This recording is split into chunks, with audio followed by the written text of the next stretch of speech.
earlier on we were talking about Blue Monday. Now let's have no more of that talk today. Going to cheer us up talking about holidays next and what is trending this year. Paul Nelson from World Travel Market. Morning, Paul. Good morning. We don't want any of that blue stuff here, do we? No. Let's try and be positive. Yeah, exactly. Now then, as I mentioned, you are from the World Travel Market. We'll talk in just a moment about what seems to be trending this year. Do you know what I've always fancied going on? And maybe a bit adventurous, and I don't know if you can tell me if it is something that people are booking these days. Vietnam.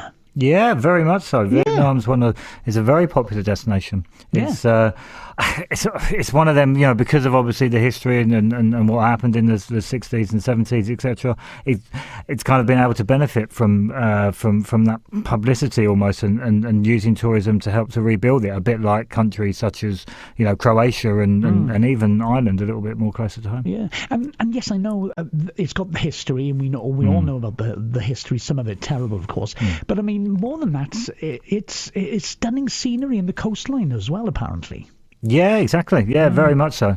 And and tourism, as I say, helps to rebuild those economies and those countries. And it's definitely very popular and one of our key visitors at World Travel Market. Yeah. Okay. So, Paul, are we being more adventurous these days than when we book our holidays?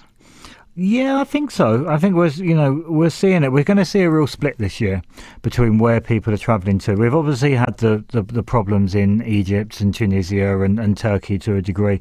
So that's seen the tour operators have to move capacity around. So there'll be a lot more capacity in like Spain and Portugal, so our kind of traditional summer hotspots, if you like. So you'll see that level of safety and security there. But there's also been other capacity that's been moved to more further afield. So countries such as China and India and Cuba and Mexico will really benefit from this. The massive investment in the planes that they're making, so it's much more comfortable now to fly, say, 8, 9, 10, 12 hours. So I think we are becoming more adventurous. As I say, China and India are obviously completely different cultures, and Cuba as well, with its kind of history as well from the 60s and 70s. So we are being much more adventurous. I've flown over Cuba when I went to Jamaica, but I'd like to have landed in Cuba, actually. Another interesting country, isn't it? Yeah, exactly. It's people will really want to go for the next couple of years to get that authenticity, that authentic Cuba. So obviously the fear, I guess, if you like, is as it opens itself up more, it will become more westernized, more involvement from America, etc. And then it maybe won't feel any different to some other destinations. So no, there's a real rush at the moment to go there to experience as authentic a Cuba as you possibly can. You mentioned America there. I suppose there's been a little bit more interest with Trump being inaugurated this week, I suppose. Yeah. I mean, America's always a big country, as a big destination as far as we're concerned to go over there. And it's interesting. People ask how countries do or don't benefit from such publicity, and I think it will benefit. And I think he understands how important the tourism industry is. Certainly, from talking to the top American officials within the tourism industry. So I know they've been having big conversations with him, and as he's been kind of the president elect.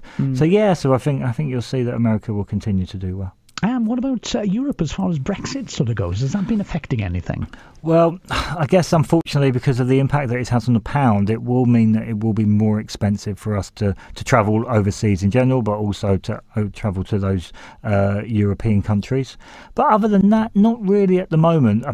There's a lot, and I could go on for hours about the legislation, because we're tied into European legislation from a travel industry perspective. So there's lots to do as far as safety, security, tax, that type of stuff that the industry will have to work out over the next couple of years. But as far as the summer's concerned, no, I think the only real impact that you will see is that it will probably cost a little bit more. Okay, well, and finally, what about value for money? Are there any good value for money holidays out there?